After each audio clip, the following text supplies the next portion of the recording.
बिस्मिल्लाहिर्रहमानिर्रहीम। First year का computer का पेपर होने वाला है। That is very very important paper है। क्योंकि काफ़ी बच्चे इस कंप्यूटर के पेपर के लिए परेशान हैं क्योंकि इनमें छुट्टी नहीं दी गई।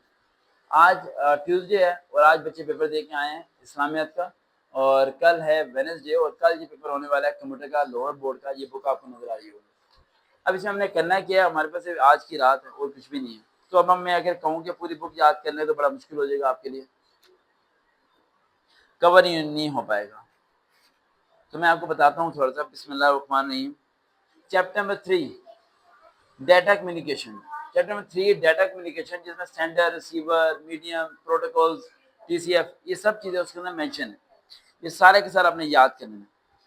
Chapter number 7 Windows operating system, जो कि आपको लगता है कि प्रैक्टिकल में आएगा, वो आपने लाजमी याद करना है, पेपर में आएगा। And chapter number 2 information networks. अच्छा, आपने सोचा होगा कि सर आप 2, 3, 7 भी तो बोल सकते थे, आपने 3, 7, 2 क्यों बोला? जरा सोचिएगा। अगर मैंने चैप्टर 3 पहले बोला तो आपने पहले चैप्टर 3 याद करना है, समझ आ गया? और फिर मैंने बोला चैप्टर 7, देन आपने चैप्टर 7 याद करना है। देन उसके बाद चैप्टर में 2 याद करना है, इन्फॉर्मेशन नेटवर्क, जिसमें लैंड मैन वगैरह सब चीजें हैं, प्रोटोकॉल वगैरह, समझ आ गया? टोपोलॉजी वगैरह सारा कुछ आएगा। तो ये चैप्टर नंबर 3 पहले याद करें, फिर चैप्टर नंबर 7 याद करें, फिर चैप्टर नंबर 2 याद करें। ये 3 चैप्टर आपने क्या करने हैं, पक्के याद कर लेने हैं, ठीक है?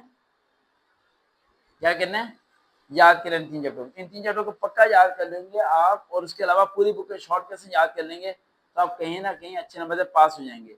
लेकिन अगर आप में तो कोई बच्चा ये सोचता है कि भाई मैंने अच्छे मार्क्स लेने हैं, गेनिंग करने हैं, तो मैं क्या करूं?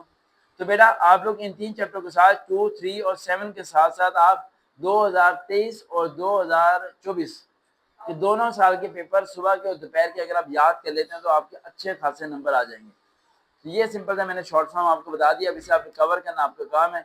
इसे करें कवर, डाटा की टाइप सब चीज़ें पढ़ें और इसके लॉन्ग कैसे लिखें, इसकी हेडिंग बनाएं ताकि आप सही तरीके से इसे याद कर सकें। अगर आप सही तरीके से याद नहीं करेंगे तो फिर कंप्यूटर में फेल होने के चांसेस ज़्यादा हैं। अब मेरे काफ़ी बच्चों को तो डेरिवेशन ही लिखनी नहीं आती है, इसके अंदर जो फॉर्मूले दिए होते हैं वही नहीं लिखने आते हैं, तो उसकी प्रैक्टिस करनी पड़ेगी आपको।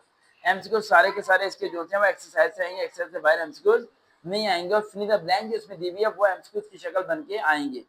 आई होप सो ये बातें सुन के अमल करके आपका पेपर अच्छा हो जाएगा। बहुत शॉर्ट कर दिया मैंने आपकी कंप्यूटर की बुक को। अगर ये भी आपसे नहीं हो पाता तो फिर मैं कुछ नहीं कर सकता। देखते रहे चैनल सरवकार भी, दोबारा मुलाकात होगी। अल्लाह हाफिज़।